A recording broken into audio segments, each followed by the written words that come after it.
Hi ಎಲ್ರಿಗೂ ನಮಸ್ಕಾರ. ನಾನಿವತ್ತು ಓಟ್ಸಲ್ಲಿ ಸ್ಮೂತಿ ಮಾಡೋದು ಹೇಳ್ಕೊಡ್ತೀನಿ. 2 ಥರ ಹೇಳ್ಕೊಡ್ತೀನಿ. ನೀವು ಒಂದ್ಸಲ ಮನೇಲಿ ಟ್ರೈ ಮಾಡಿ. ಇದು ಹೆಲ್ತ್ಗೆ ತುಂಬ ಒಳ್ಳೆಯದು. ಪ್ರೋಟೀನ್ ಕೂಡ ಇದರಲ್ಲಿ ಹೈ ಇರುತ್ತೆ. ಯಾರು ಓಟ್ಸ್ನ ಹಾಗೆ ತಿನ್ನೋಕ್ಕೆ ಇಷ್ಟಪಡಲ್ಲ, ಈ ಥರ ಮಾಡಿಕೊಂಡು ಕುಡಿಬೋದು. ಬ್ರೇಕ್ಫಾಸ್ಟ್ ಟೈಮಲ್ಲಿ ಇದನ್ನು ಕುಡಿದ್ರೆ ತುಂಬ ಒಳ್ಳೆಯದು. ಮೊದಲಿಗೆ ಒಂದು 15-20 ನಿಮಿಷ ಒಂದು 3 ಟೇಬಲ್ ಸ್ಪೂನಷ್ಟು ಓಟ್ಸ್ನ ತಗೊಂಡು ನೆನೆಯೋಕ್ಕೆ ಬಿಡ್ತೀನಿ. ಡ್ರೈ ಫ್ರೂಟ್ಸ್ನ ನಿನ್ನೆ ರಾತ್ರಿಯೇ ನಾನು ನೆನೆಯೋಕ್ಕೆ ಬಿಟ್ಟಿದ್ದೀನಿ. ಒಂದು 5 ಬ್ಲ್ಯಾಕ್ಬೆರಿ ತೊಗೊಂಡಿದ್ದೀನಿ, ಒಂದು 4-5 ಬಾದಾಮಿನ ತೊಗೊಂಡಿದ್ದೀನಿ. ಅದನ್ನು ಪೀಲ್ ಮಾಡಿ ಇಟ್ಕೋತೀನಿ. ಮತ್ತು 2 ವಾಲ್ನಟ್ನ ತೊಗೊಂಡಿದ್ದೀನಿ. ಈಗ ಮಿಕ್ಸಿ ಜಾರ್ಗೆ ನಾನು ಓಟ್ಸ್ನ ಹಾಕ್ಕೋತೀನಿ. ಓಟ್ಸಲ್ಲಿ ನಮಗೆ ಹೈ ಫೈಬರ್ ಕಂಟೆಂಟ್ ಇದೆ. ಜೊತೆಗೆ ಎಲ್ಲ ಥರದ ಡ್ರೈ ಫ್ರೂಟ್ಸ್ ಏನು ನೆನೆಸಿಟ್ಟಿದ್ದೆ ಅದನ್ನು ಹಾಕ್ಕೋತೀನಿ. ಒಂದು ಚಿಕ್ಕ ಗ್ಲಾಸಲ್ಲಿ ಹಾಲನ್ನ ಹಾಕ್ಕೋತೀನಿ. ಮತ್ತು ಒಂದು 4 ಸ್ಲೈಸಷ್ಟು ಆ್ಯಪಲ್ನ ತೊಗೊಂಡಿದ್ದೀನಿ, ಅದನ್ನು ಕಟ್ ಮಾಡಿ ಹಾಕ್ಕೋತೀನಿ. ಆ್ಯಂಡ್ 1 ಸ್ಪೂನ್ ಚಿಯಾ ಸೀಡ್ಸ್ನ ಹಾಕ್ಕೋತೀನಿ. ಇದು ಬಾಡಿ ಹೀಟ್ನ ಕಮ್ಮಿ ಮಾಡುತ್ತೆ. ಜೊತೆಗೆ ಒಂದು ಲೋಟದಷ್ಟು ನೀರನ್ನ ಹಾಕ್ಕೊಂಡಿದ್ದೀನಿ. ಜೊತೆಗೆ ಒಂದು ಹಣ್ಣಾಗಿರೋನ ಪಚ್ಚಬಾಳೆಹಣ್ಣು ನಾನು ತೊಗೋತೀನಿ. ಪಚ್ಚಬಾಳೆಹಣ್ಣಲ್ಲಿ ನಮಗೆ ಮೆಟಬಾಲಿಸಮ್ನ ಇಂಪ್ರೂವ್ ಮಾಡೋ ಅಂಥ ಒಂದು ಕಂಟೆಂಟ್ ಇದೆ. ಮತ್ತು ವಿಟಮಿನ್ ಸಿ ಮತ್ತು B6 ಎಲ್ಲ ಇದೆ. ಜೊತೆಗೆ ಸ್ವಲ್ಪ ಸ್ವೀಟ್ಗೆ ಅಂತ ಹೇಳಿ ಒಂದು ಸ್ವಲ್ಪ ಬೆಲ್ಲನ ಯೂಸ್ ಮಾಡ್ತೀನಿ. ಯಾಕಂದರೆ ಶುಗರ್ನ ನಾನು ಇಲ್ಲಿ ಯೂಸ್ ಮಾಡಲ್ಲ.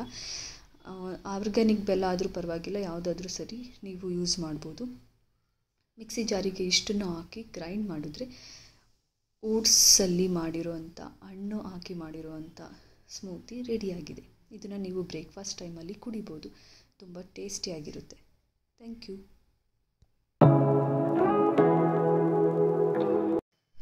ಇನ್ನು 2ನೇದಾಗಿ ನಾವು ಓಟ್ಸ್ ಪೀನಟ್ ಜೊತೆಗೆ ಸ್ಮೂತಿ ಮಾಡೋದನ್ನು ಹೇಳ್ಕೊಡ್ತೀನಿ. ಮೊದಲಿಗೆ ಒಂದು 3 ಟೇಬಲ್ ಸ್ಪೂನಷ್ಟು ಓಟ್ಸ್ನ ತಗೊಂಡು ಅದನ್ನು ನೆನೆಯೋಕ್ಕೆ ಬಿಡಬೇಕು. ಒಂದು ಅರ್ಧ ಗಂಟೆ ಅಷ್ಟು ನೆನೆಯೋಕ್ಕೆ ಬಿಟ್ಟರೆ ಒಳ್ಳೆಯದು.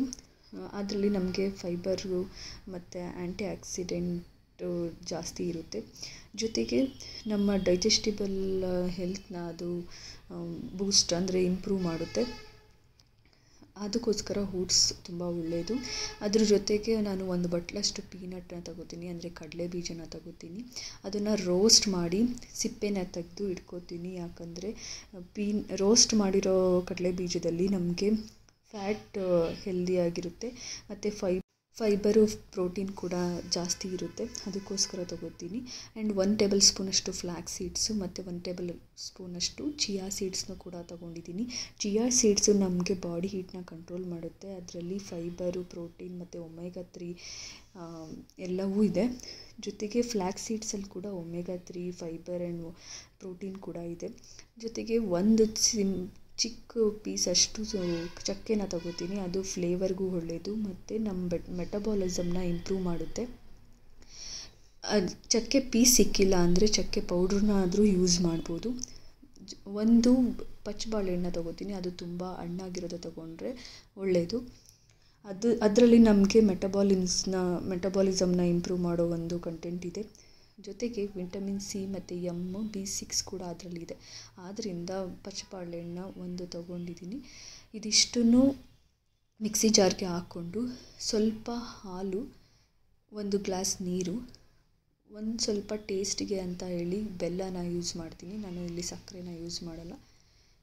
ಇಷ್ಟು ಹಾಕ್ಕೊಂಡು ಗ್ರೈಂಡ್ ಮಾಡಿ ಸ್ಮೂತಿನ ರೆಡಿ ಮಾಡ್ಕೋಬೋದು. ತುಂಬ ಹೆಲ್ದಿ ನ್ಯಾಚುರಲ್ ಫುಡ್ ಅಂತಲೇ ಹೇಳ್ಬೋದು. ಇದನ್ನು ನೀವು ಒಂದ್ಸಲ ಮನೇಲಿ ಟ್ರೈ ಮಾಡಿ. ತುಂಬ ಟೇಸ್ಟಿಯಾಗಿರುತ್ತೆ ಮತ್ತು ತುಂಬ ಹೆಲ್ದಿ ಕೂಡ. ಡಯೇಟ್ ಮಾಡೋರ್ಗಂತೂ ತುಂಬ ಒಳ್ಳೆಯದಾಗುತ್ತೆ. ಶುಗರ್ನ ನಾವು ಇಲ್ಲಿ ಯೂಸ್ ಮಾಡಿಲ್ಲ, ಆದ್ದರಿಂದ ತುಂಬ ಒಳ್ಳೆಯದು. ಕೊನೆಗೆ ನಾನು ಗಾರ್ನಿಷ್ ಮಾಡೋದಕ್ಕೆ ಸ್ವಲ್ಪ ಪಿಸ್ತಾನ ಯೂಸ್ ಮಾಡ್ತೀನಿ. ಪಿಸ್ತಾ ತಿಂದರೂ ಒಳ್ಳೆಯದಲ್ವ, ಅದಕ್ಕೋಸ್ಕರ. Thank you.